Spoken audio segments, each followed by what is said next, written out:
Hey guys, Josh Yoder again here with you guys once again. Future Contributions Business Development. How are you guys doing? That's awesome. I'm doing good too.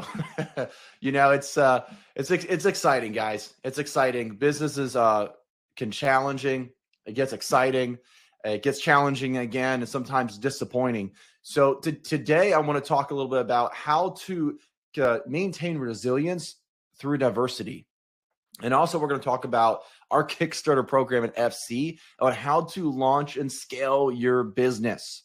And what I want you guys to understand is I want you to get small business out of your mindset and out of your language. If you have a business and it's just started, it's not a small business. Nothing that we do in life is going to be small. We make big impacts. So success isn't small. Success is great. It's dominant. Because, success does not compete, it dominates.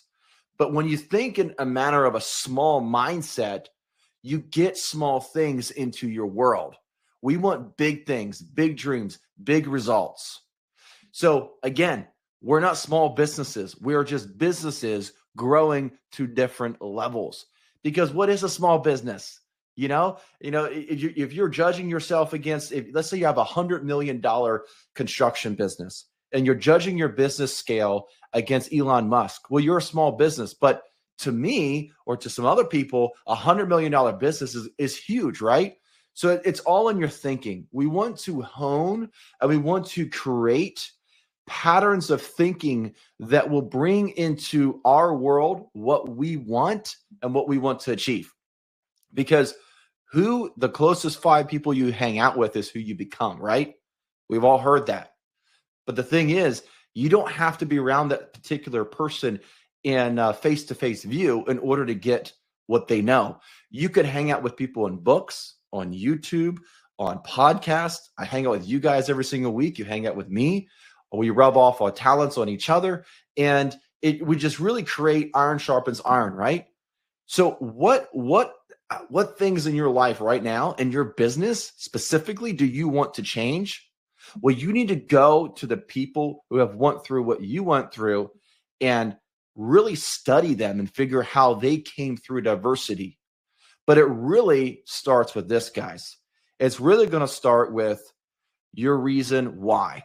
And I know we talk about this a lot, but this is really the foundation. So we have mission, vision, and values. Those are going to be the 3 pins that really hold everything together in business. Mission, vision, and values. So what is your mission? It wouldn't help a lot if a commander in the army gave you a task without giving you a mission. You're going to go here, but what are you going to do when you get there? Having clear direction. So in business, it's very important that we don't think. We need to know in business, because when you think in business, you're going to get yourself in trouble. So we want to go to those people who do know, because we don't always have the answer. But every problem has a common denominator, and that is an answer. And you can either get it right or you can get it wrong. It's either true or it's false. There is no in between.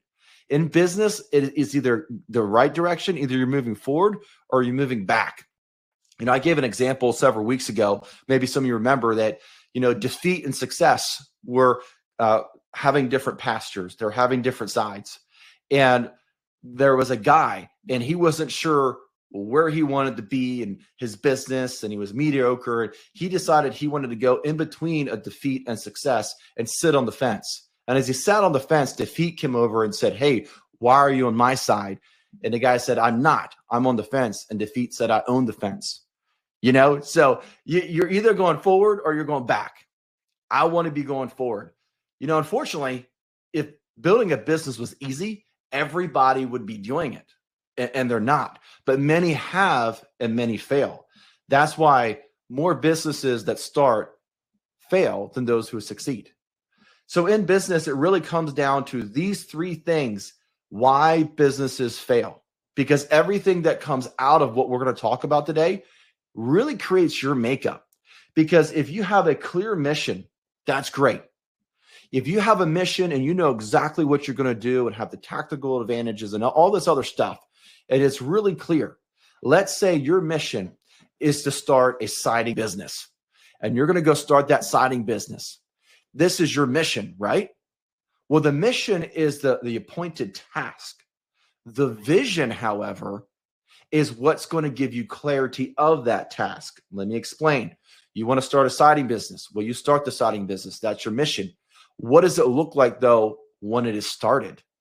A lot of entrepreneurs, they're excited about the paycheck or the possible paycheck or the freedom of a boss. And then they realize that they're the ones that don't have a paycheck now because of the investment. And now they have 100 bosses, not just one. And the problems they thought they had weren't problems at all. Am I speaking to anybody here tonight? Because that's what I thought, in the early years. Now, 17 years ago, when I tried starting my first business, those were my thoughts. And I was part of the measure of statistics as well. I didn't succeed. And I had to go back into the construction field. It was miserable. But once I learned that I need to have a mission, I need to have vision. So what is that for you? You need to put these into your boxes today in your businesses. So you got your mission, you got your vision, and you got your values. You never want to steer away from your values. That's your character and your integrity and the way that your business operates. Scale is going to come out of values. Scale comes out of values, because if you build a building that is not scalable, let's say that your goal is to build a 100-story building, but your value only meets a 50-story building being built on it, it's eventually going to crumble and crush. The business is going to fall. It's going to be a major fallout, and you're going to have to restart. There's a lot of entrepreneurs and friends in my group and friends group that I have that have failed in business and lost everything and had to rebuild. And they all come down to saying the same thing. If I had a clearer mission, if I had clearer vision, if I had clearer values of what I really wanted to do, I would have been able to scale it and keep it. So those are the specific personal things in business that we need to be. And another thing along with that is your business partner, if you have a business partner, or your partner, spouse, friends, whatever, whoever's supporting you, that's closest to you and has actually a say of whether you're going to do this or not, you need to be on the same page. House divided against itself cannot stand. It will fall.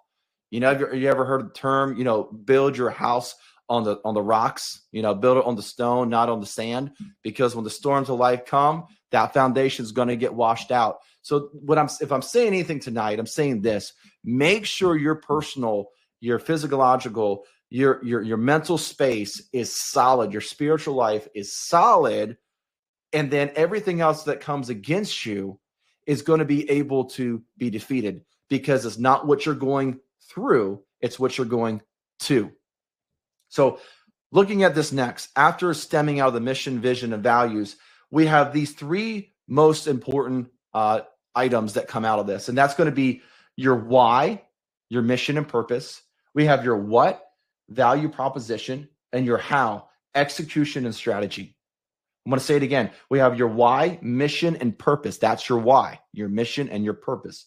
Number two is your what. That is your value, and that's going to be your proposition. Number three, how, execution, and strategy. We need to have every single one of these. A lot of people do what to find the how in their life. But if they would start first and start from what's my why, the what then would be revealed. Does that make sense? Because I had it backwards a long time. But I don't have it backwards anymore. I have it in a right direction. And there are a lot of different sales industries that I would go into. I would struggle. I went from gym sales, from being a personal trainer and selling fitness, struggled like crazy in it and became really good at it, but really struggled.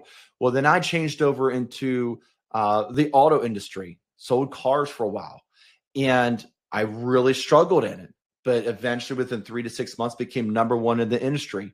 Then I went out of that and went into a different sales industry and struggled in that, but then became number one in that. But what eventually I seen a trend happening, and it wasn't very clear on what my why was. I was chasing the money and not purpose. But once I figured out what my why was, it put me in the right positions to be successful, to where no matter what I did, I immediately had success on starting anything that I did. It wasn't that it was easy. It doesn't mean that I didn't have problems, but it was a very clear path to victory. And the process to get there was a lot quicker. It wasn't easier.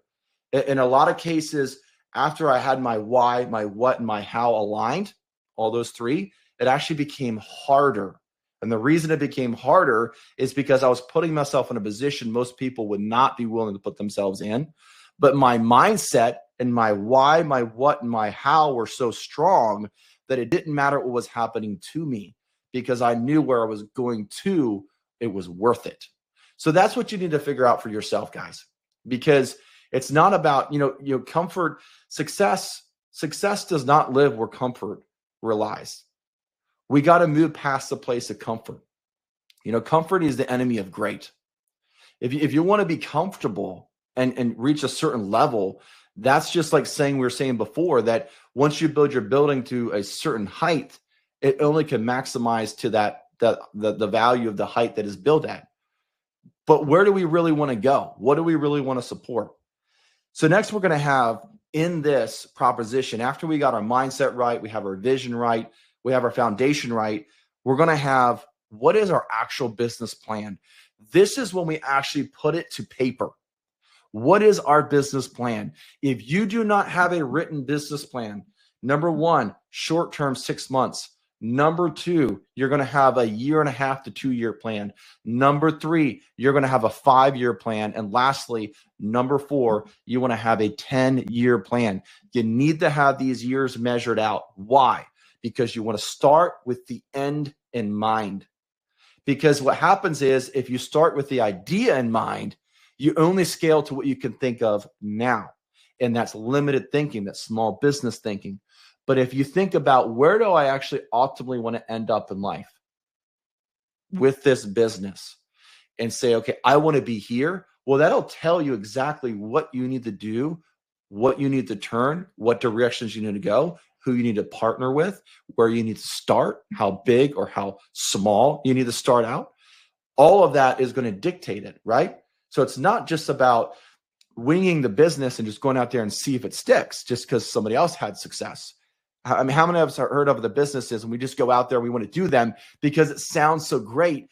And once you figure out the behind the scenes, it's not so great. So good thing, if you guys haven't started a business, do not go out and start a business without actually working in that industry at least for a week, please. Just go and just go somewhere, offer to work for free and just see the behind the scenes as much as you can, get a taste of what it is. Because you might want to have a siding business, right? But then you don't realize all the scheduling, the customers and the problems and the order and the behind and the weather you have to deal with. You just enjoy putting siding on or the idea of it. So it has to be realistic. So having a business plan, number one, if you guys are taking notes, do take notes. Also, if you haven't, if you go to futurecontributions.com, you can go and get a Kickstarter program today. And this is some of that we'll be going over. And you can see all of this right in the Kickstarter. So number one is the executive summary. The executive summary is an overview of your business idea. So you're going to summarize what your business idea is. And it needs to be very clear.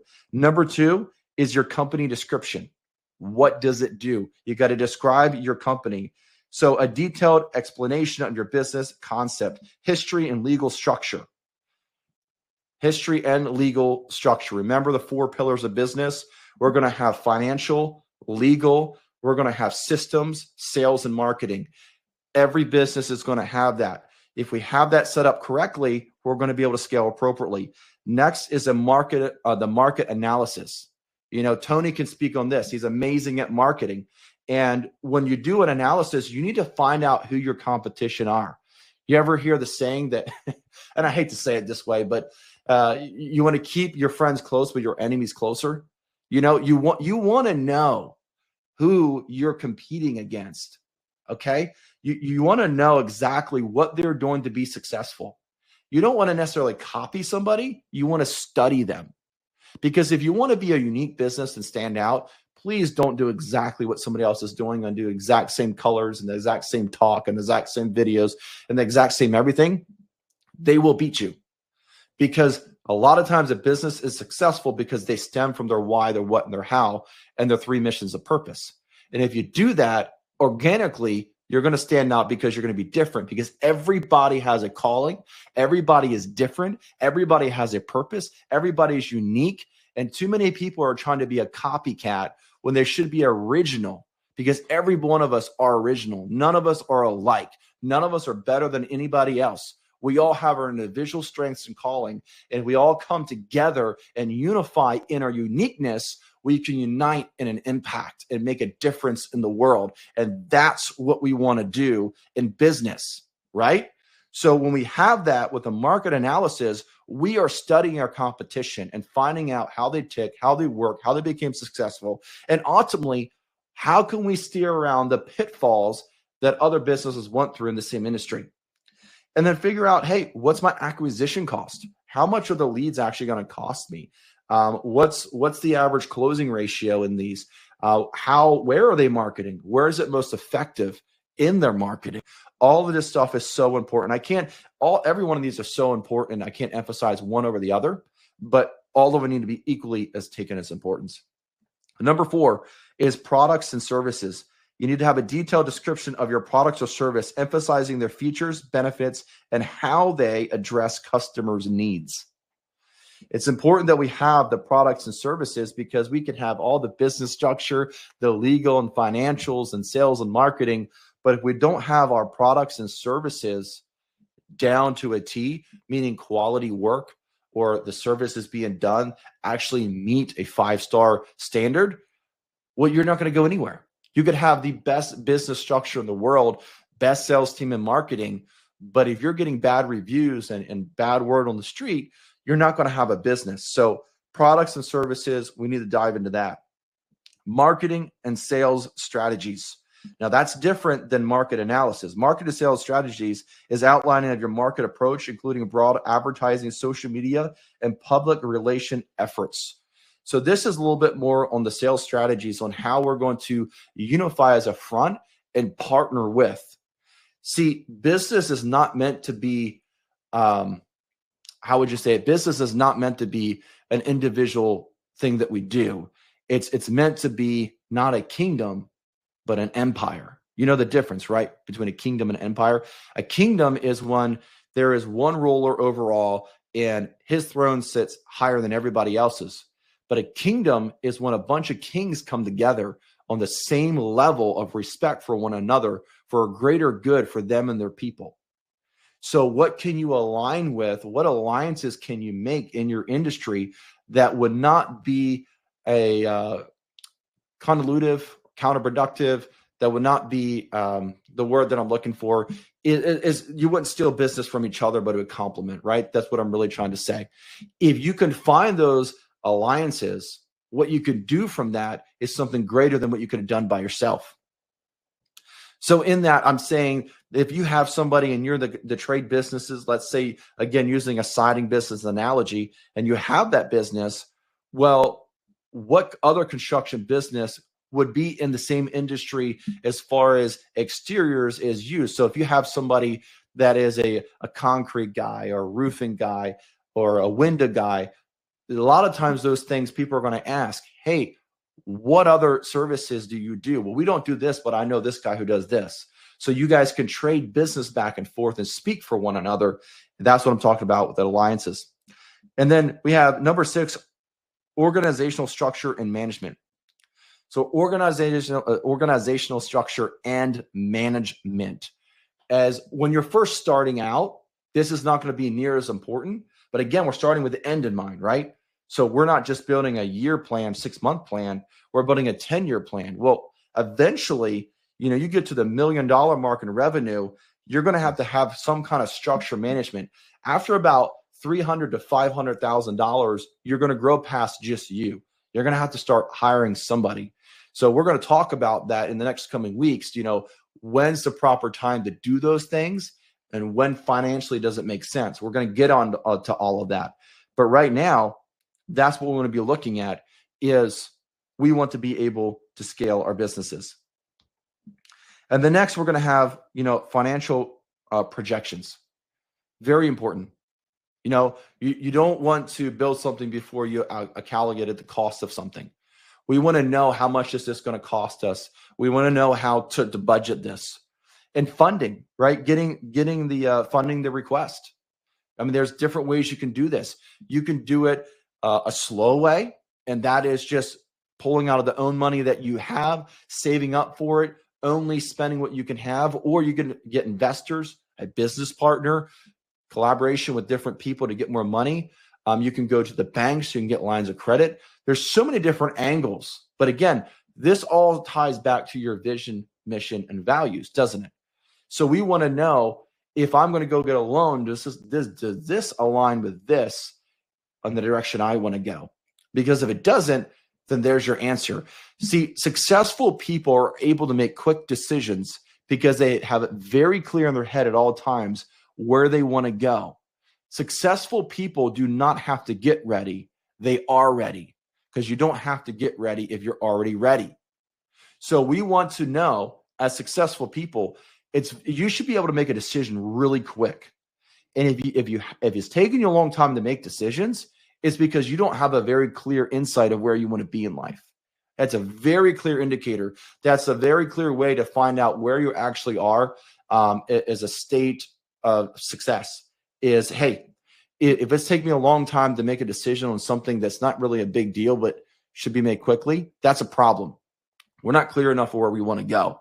We need to make that more clear. And then we have the milestones and timeline. Okay, this is a projection. Where should I be? Where are most businesses at this point in view? It goes back to the market analysis, right? Where are most businesses at this point? Where should they be? Where should I be structured? Where is the profit margin supposed to be at this time in business? A lot of people are going to have average results. Well, we're not average people. So we want to make sure that we are achieving a goal that is beyond us and that's going to really stretch us. But we want to make measurable, realistic goals as well, because if we're never hitting them or getting close to those goals, that can be counterproductive. And then we have risk and mitigation strategies. So risk and mitigation strategies, we already talked about legal, right? But we also want to make sure that when we are setting legal up in this risk assessment, that we're having a true professional do it. Please, if you're setting a business up, do not do legal by yourself and go to, there's different websites you can go for legal advice and different things online. Actually go to somebody and pay the money. The small amount of money that you will put up front will way outweigh the cost of doing it wrong. I am a testimony of that. I set my business up wrong. My latest home service business, we've been in business now for coming up to about 4 years. And I was sued 6 months in because something wasn't set up right. It cost me thousands and thousands of dollars. And not just thousands of dollars of court fees. It cost me that much money because I wasn't productive in my business at the time, trying to handle this, trying to handle that. And then all the money it took to rebrand and remarket ourselves on a little mistake that if I would have paid the money up front for a true professional, if I would have done my research a little bit deeper. And I've been in marketing and sales for about 10 years up to that point. Should have known better, but didn't. And didn't do the proper strategies. Give me just a second. Talk amongst yourselves. I'm going to take a drink break.